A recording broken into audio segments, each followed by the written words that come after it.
Bienvenue sur métabolisme.tv, votre source d'informations fiables sur le métabolisme et la santé. Comment identifier un œuf frais? Je suis Franck Suarez, spécialiste en obésité et métabolisme. Je veux vous apporter cette information. Certaines personnes nous ont posé des questions. Nous avons fait des recherches avec l'aide de Georges. Cette fois-ci, c'est une recherche spéciale pour pouvoir vous en parler. Comment identifier un œuf frais? Ces œufs que vous voyez ici, ceux-ci ici juste à côté, sont une contribution de Georges. Une des choses que Georges fait, c'est qu'il élève des poules biologiques chez lui. Donc, ce sont des petits œufs biologiques de poules heureuses qui ne mangent pas de nourriture commerciale. Elles mangent des plantes, des feuilles, des insectes et des choses comme ça. Et Georges nous a aidés dans la recherche en apportant des œufs vraiment frais.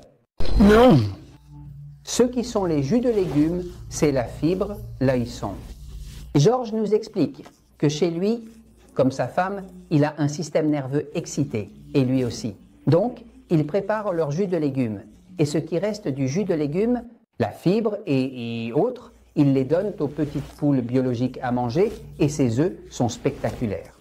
Maintenant, ce qui est ici, c'est ce qu'on trouve dans les œufs. Les œufs à Porto Rico et dans d'autres pays, dans les supermarchés, sont marqués avec une petite marque en haut, en couleur et tout ça. Parfois pour marquer la date ou pour indiquer qu'ils viennent des États-Unis, surtout à Porto Rico. Évidemment, ceux-ci ne seront pas aussi frais. Non. Évidemment, ceux-ci ne seront pas aussi frais.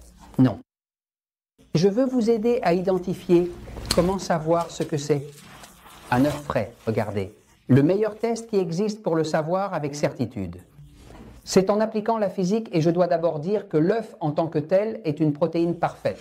En fait, la protéine de l'œuf est si parfaite que, aux États-Unis, le département de l'agriculture fédérale utilise l'œuf comme la protéine parfaite pour comparer avec toutes les autres protéines. Comment savent-ils si une protéine est bonne? Ils la comparent avec l'œuf parce que c'est une protéine complète. Remarquez que l'œuf contient toutes les vitamines, seulement des minéraux, y compris la vitamine B12. C'est une alimentation parfaite, car de cet œuf sort une poule complète, n'ayant besoin de rien d'autre, au point qu'à partir de cet œuf sort une belle poule avec des plumes et tout, et elle n'a absolument besoin de rien d'autre. C'est faux, le sujet. Et vous allez le voir dans les épisodes de métabolisme.tv, l'œuf augmente le cholestérol, c'est l'inverse.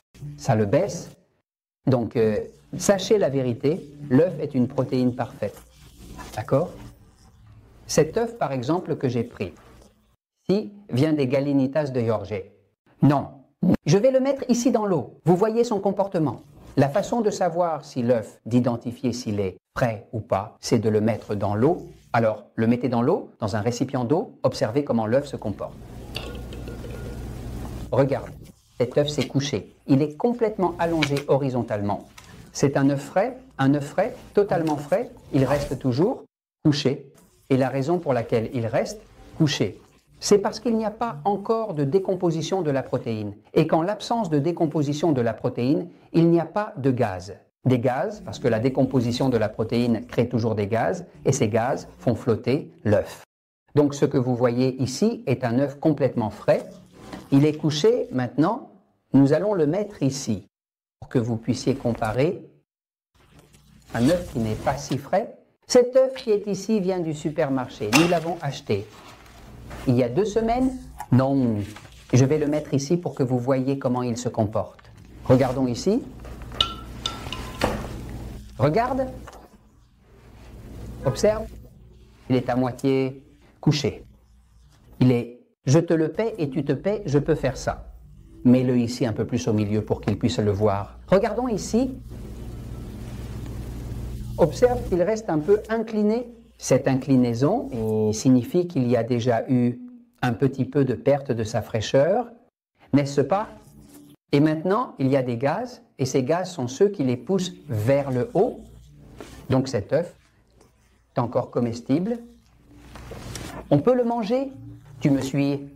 Il a environ 2 semaines, il est encore comestible, parce qu'il a encore quelques nutriments, mais il n'est pas totalement frais. Tu me suis? C'est frais celui-là. Si l'œuf est se coucher, il est frais. S'il a déjà commencé à se redresser, il n'est plus si frais. Maintenant, je vais. Petit moment au tableau pour vous expliquer toute la gamme de comment vous pouvez savoir dans quel état se trouve vraiment un œuf.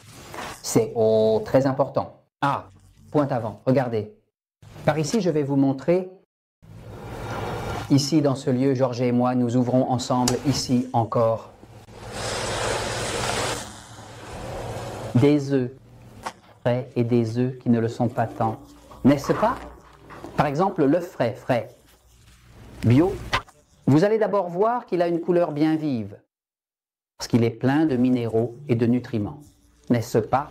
C'est beaucoup plus coloré que l'œuf qui ne l'est pas, mais il y a une autre qualité, et c'est que le blanc d'œuf, l'œuf qui est bio, qui est frais, a une consistance plus structurée, d'accord, quand le blanc d'un œuf qui n'est pas si frais, il a une consistance aqueuse. En fait, lorsque vous le faites frire, vous verrez que cela fait une différence. Je vais un petit moment au tableau pour vous aider à comprendre toutes les différentes qualités d'œufs qu'il y a. Par exemple, si je prends ici 4 exemples, disons que ce sont 4 contenants avec l'eau. D'accord. Et nous allons y mettre de l'eau dans chaque contenant. Et l'œuf, quand vous le mettez, se couche parfaitement, complètement. Et il touche le fond, cet œuf est totalement frais. Spectaculairement frais. Si l'œuf, il devient un peu incliné. Il touche encore le fond, mais il devient un peu incliné, d'accord? Vous savez déjà qu'il y a des gaz à l'intérieur. Il a déjà commencé à se lever. Cela veut dire qu'il est encore comestible. Pourquoi est-il comestible? Parce qu'il touche encore le fond. D'accord, c'est bon maintenant, hein? Il n'est plus frais, totalement frais. Il ne l'est plus, d'accord. Maintenant, quand un œuf est abîmé, ce qu'il fait, c'est qu'il flotte et flotte debout, mais il ne touche pas le fond. Cet œuf est abîmé, d'accord. Celui-là, s'il vous plaît, ne le mangez pas, parce qu'il a déjà l'état de décomposition qu'il a créé tant de gaz ici, à l'intérieur de l'œuf, qu'il l'a déjà levé et il ne peut pas toucher le fond. Maintenant, si un œuf est vraiment, vous le jetez et vous le trouvez flottant ici en haut. En haut. L'eau, sachez que cet œuf est pourri. N'y pensez même pas. Ne tentez même pas de l'ouvrir, car il peut facilement vous exploser au visage. Quand un œuf est pourri, il crée des gaz à l'intérieur. En fait, les enfants à l'école, quand ils sont espiègles, ça, ils le faisaient aussi dans mon école. Et ils voulaient faire des bêtises. Ils prenaient des œufs, les mettaient sous terre pendant 3 semaines, et puis un jour, ils allaient les chercher. Et l'œuf était bien pourri.